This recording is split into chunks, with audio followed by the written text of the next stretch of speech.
Ces panneaux limitant la vitesse à 110 km/h sont apparus le 2 mai dernier à hauteur de Chalon-sur-Saône sur l'A6.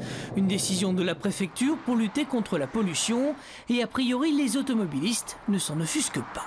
Je trouve ça légitime de limiter la vitesse. Je trouve que c'est trop con de mourir sur la route. Je suis pour, absolument, oui. Je pense que ça va influer en tout cas sur cela.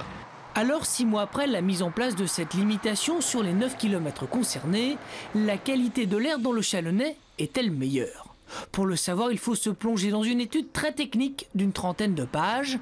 On y apprend tout d'abord que la vitesse moyenne a été réduite de seulement 8 km/h contre 20 attendus, mais qu'une amélioration de la qualité de l'air est bien constatée.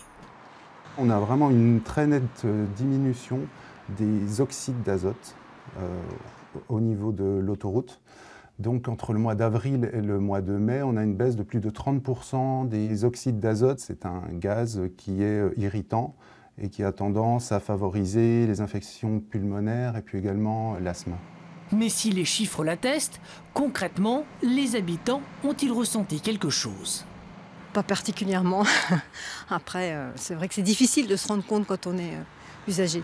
Il ne faut donc pas se réjouir trop vite, surtout que la différence d'exposition aux oxydes d'azote n'est pas totalement imputable à la réduction de la vitesse, car lors de cette étude d'impact, d'autres paramètres ont influé sur les résultats. Il y a eu aussi une diminution des chauffages dans le Grand Chalon.